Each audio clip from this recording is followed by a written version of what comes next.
మన inner peace YouTube ఛానల్లో ఒక యోగి ఆత్మకథ సెషన్స్లో శ్రీ పరమహంస యోగానంద గారి దివ్య చైతన్యంతో మమేకమవుతూ శ్రీ పరమహంస యోగానంద గారి దివ్య ఆశీస్సులతో ఈరోజు మన ఎపిసోడ్ని స్టార్ట్ చేసేద్దాం. ఈరోజు నుంచి మనం చర్చించుకోబోయే అధ్యాయం పేరు పాశ్చాత్య ప్రపంచం పట్ల బాబాజీ ఆసక్తి. గురుదేవా, మీరెప్పుడైనా బాబాజీని కలుసుకున్నారా అని శ్రీరాంపూర్లో ప్రశాంతమైన ఒక వేసవి రాత్రి అది. ఆశ్రమం 2వ అంతస్తు బాల్కనీలో యోగానంద గారు శ్రీ యుక్తేశ్వర్ గారి పక్కన కూర్చొని ఉన్నప్పుడు వారి తలలకు పైన పెద్ద పెద్ద నక్షత్రాలు మిలమిలా మెరుస్తున్నప్పుడు యోగానంద గారు శ్రీ యుక్తేశ్వర్ గారిని అడిగిన ప్రశ్న అన్నమాట అది. ఏమని? గురుదేవా, మీరెప్పుడైనా బాబాజీని కలుసుకున్నారా అని. Excuse me.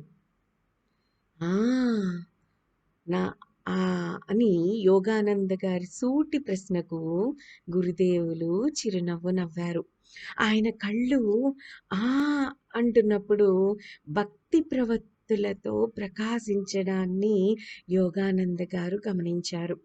3 సార్లు ఆ అమర గురువుల దర్శన భాగ్యం కలిగింది నాకు. మేము మొదటిసారి కలుసుకోవడం అలహాబాదులో కుంభమేళా సందర్భంలో అని చెప్పారు. చిరకాలంగా భారతదేశంలో జరిపే మత ధార్మిక ఉత్సవాల్ని కుంభమేళా అంటారు.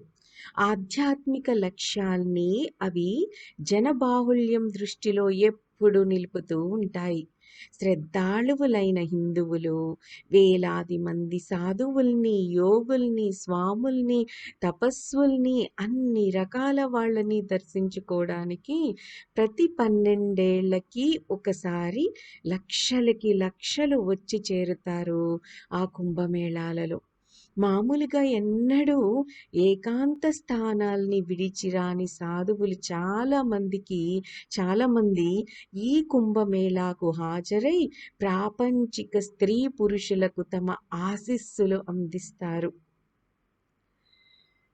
నేను బాబాజీని కలుసుకున్న నాటికి ఇంకా నేను స్వామిని కాలేదు అంటూ యుక్తేశ్వర్ గారు ఇంకా ఏం చెప్తున్నారంటే, కానీ అప్పటికి లాహిరి మహాశయులు దగ్గర క్రియాయోగ దీక్ష తీసుకున్నాను. 1894 జనవరిలో అలహాబాద్లో జరిగే మేళాకు వెళ్ళమని నన్ను ఆయన ప్రోత్సహించారు. నాకది మొట్టమొదటి కుంభమేళా అనుభవం. ఆ కోలాహలము, ఆ జన ప్రవాహము చూసి నేను కొద్దిగా భయపడ్డాను. చుట్టూ గుచ్చి చూశాను. తేజస్సు గల ఒక సద్గురువు ముఖము కూడా నాకలా తేజస్సు గల ఒక్క సద్గురువు ముఖము నాకు కనిపించలేదు. గంగానది ఒడ్డున ఒక వంతెన దాటుతూ ఉండగా దగ్గరలోనే నిలబడి ఉన్న ఒక పరిచయస్తుణ్ణి చూశాను. అతని భిక్షపాత్ర ముందుకు చాపి ఉంది. ఈ మేళ అంతా గోల, గందరగోళము, బిచ్చగాళ్ళు తప్ప మరేం లేదు అని అనుకున్నాను.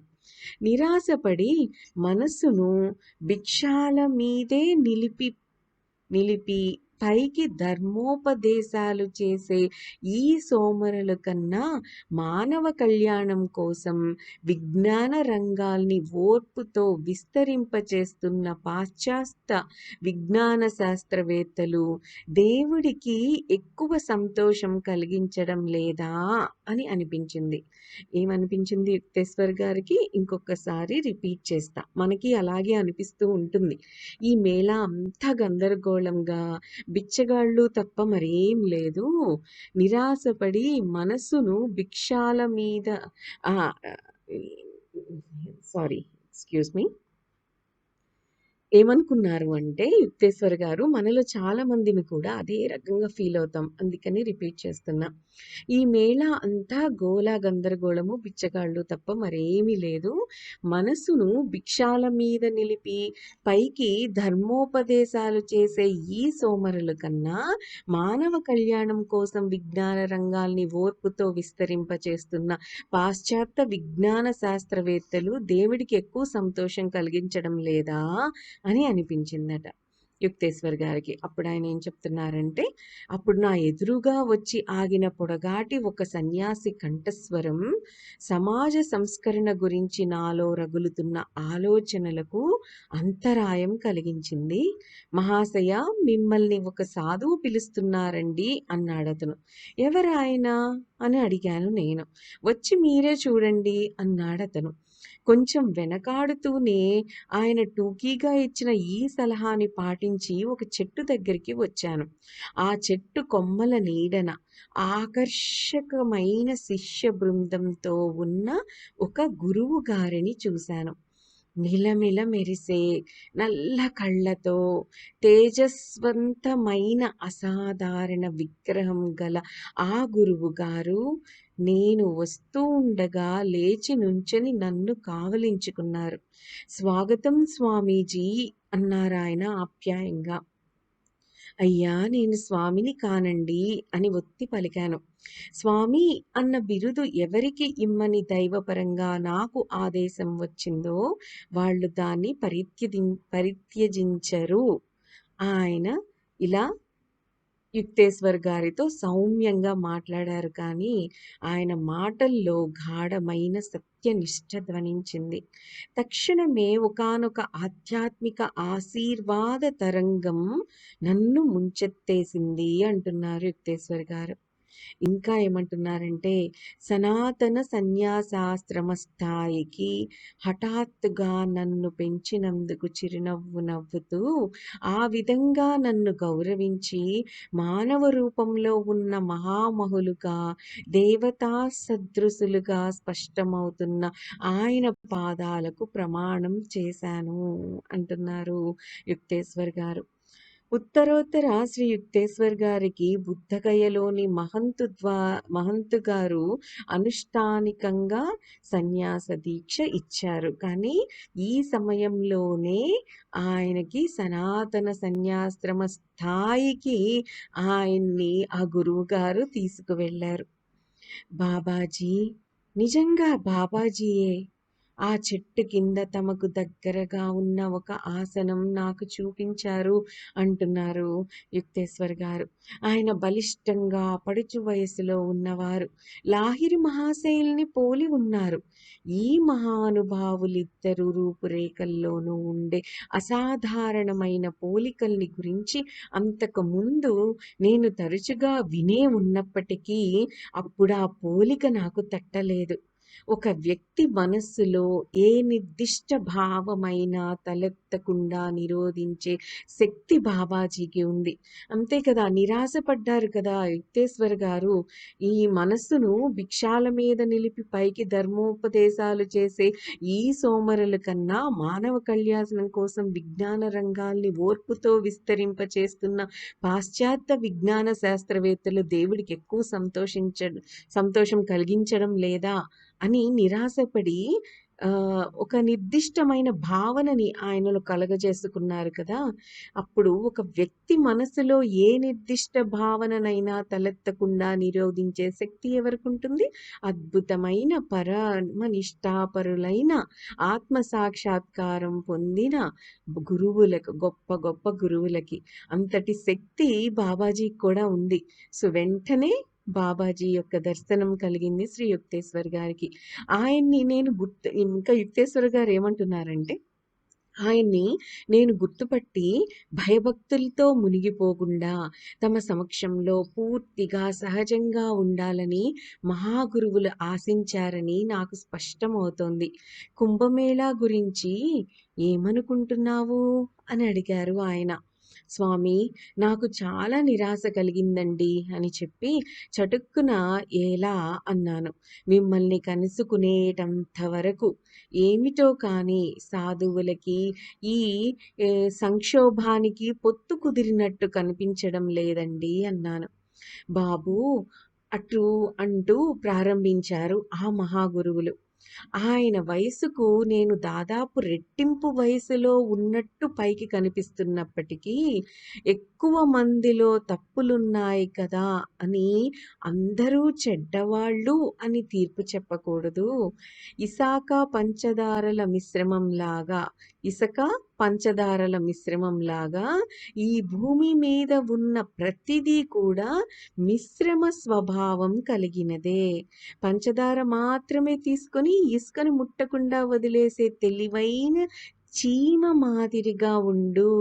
ఇక్కడున్న చాలా మంది సాధువులు మాయలో సంచరిస్తున్నప్పటికీ దైవ సాక్షాత్కారానుభూతి గల కొద్ది మంది వల్ల ఈ మేళా పునీతమయ్యింది అన్నారాయన బాబాజీ గారు.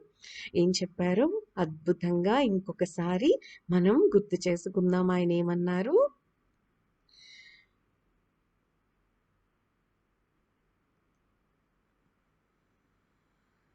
ఎక్కువ మందిలో తప్పులున్నాయి కదా అని అందరూ చెడ్డవాళ్ళు అని జడ్జిమెంట్ చెయ్యకూడదు. ఇసుక పంచదారల మిశ్రమం లాగా ఆ రెండింటిని కలిపేస్తే ఎలా ఉంటుంది? అలాగా ఈ భూమి మీద ఉన్న ప్రతిదీ కూడా మిశ్రమ స్వభావం కలిగినదే.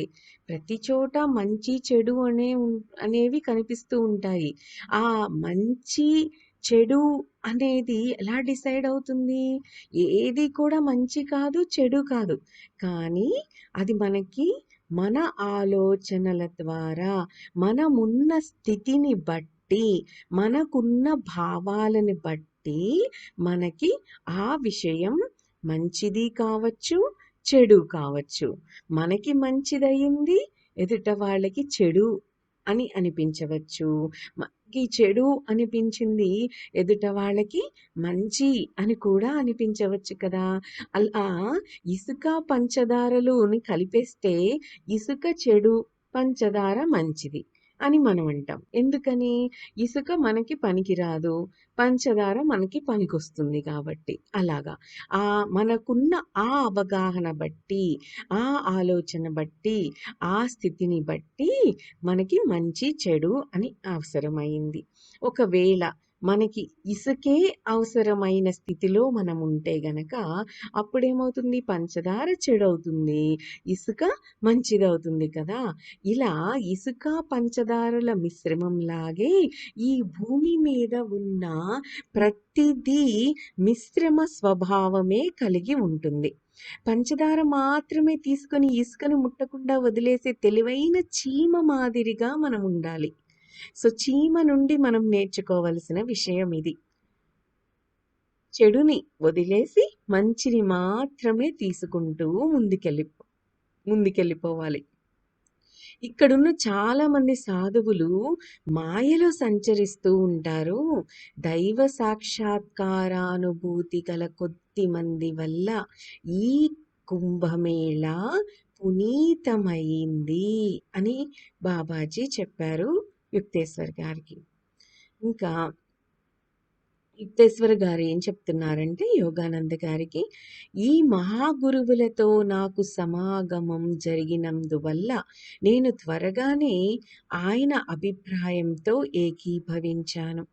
అయ్యా, దూరాన ఉన్న యూరోప్లోనూ అమెరికాలోనూ నివసిస్తూ వివిధ మత ధర్మాల్ని అనుసరిస్తూ ఇప్పటి మేళా లాంటి వాటి నిజమైన విలువలు తెలియక ఇక్కడ కూడిన చాలా మంది కంటే తెలివిలో చాలా గొప్పవాళ్ళైన ప్రముఖ పాశ్చాత్య విజ్ఞాన శాస్త్రవేత్తల్ని గురించి నేను ఇంతవరకు ఆలోచిస్తూ ఉన్నానండి అని చెప్పారు. అంతే కదా, ఎవరో వచ్చి మహాశయ మిమ్మల్ని ఒక సాధువు పిలుస్తున్నారండి అని చెప్పే వరకు ఆయన ఈ విషయమే ఆలోచిస్తున్నారు కదా యుక్తేశ్వర్ గారు. సో ఇదే ఆలోచిస్తున్నానండి అని చెప్పేశారు. భారతదేశపు సద్గురువులతో సమావేశాల వల్ల ఎక్కువగా లాభం పొందగల వాళ్ళు వీళ్ళు. కానీ భౌతిక విషయాల్లో ఉన్నతులే అయినప్పటికీ చాలామంది పాశ్చాత్యులు కఠోరమైన భౌతికవాదానికి కట్టుబడిపోయిన వాళ్ళు. విజ్ఞాన శాస్త్రంలోనూ తత్వశాస్త్రంలోనూ ప్రసిద్ధులైన ఇతరులు మతంలో ఉన్న సారభూతమైన ఏకత్వాన్ని గుర్తించరు. వాళ్ళ మత సిద్ధాంతాల్లో దాటశక్యం కాని అవరోధాలై వాళ్ళని శాశ్వతంగా మన నుంచి వేరు చేస్తున్నాయి అని అంటున్నారు యుక్తేశ్వర్ గారు. పాశ్చాత్య ప్రపంచం ఇంకా ఏం చెప్తున్నారంటే యుక్తేశ్వర్ గారు, పాశ్చాత్య ప్రపంచం గురించి, ప్రాచ్య ప్రపంచం గురించి కూడా నీకు ఆసక్తి ఉండడం గమనించాను అని బాబాజీ ముఖం ఆమోదంతో వెలుగొందింది. ఇంకా బాబాజీ ఏమన్నారంటే, నీ హృదయ వేదనను నేను అర్థం చేసుకున్నాను. విశాలమైన నీ గుండెలో మానవులందరికీ చోటు ఉంది, అందుకే నిన్నిక్కడికి పిలిపించాను అన్నారు బాబాజీ. బాబాజీకి అంతా తెలుసు కదా. సో ఇంకా యుక్తేశ్వర్ గారు చెప్తున్నారు, తూర్పు పడమర దేశాలు కార్యకలాపాల్ని ఆధ్యాత్మికతను మేళవించిన చక్కని మధ్య మార్గాన్ని ఏర్పరచుకోవాలి అంటూ ఇంకా చెప్పారు బాబాజీ. ఏం చెప్పారంటే, భౌతిక అభివృద్ధి విషయంలో పడమటి దేశాల నుంచి భారతదేశం నేర్చుకోవలసింది చాలా ఉంది. ఏ విషయంలో? భౌతిక అభివృద్ధి విషయంలో. దానికి బదులుగా పడమటి దేశాలు తమ మత విశ్వాసాలకు యోగ శాస్త్రీయమైన గట్టి పునాదులు ఏర్పరచుకోవడానికి తోడ్పడే విశ్వజనీన పద్ధతుల్ని భారతదేశం నేర్పగలదు అని చెప్పారు. సో ఎంత అద్భుతంగా ఉందో చూడండి. భారతదేశంలో ఉన్న సంపదని ఏమని చెప్తున్నారు?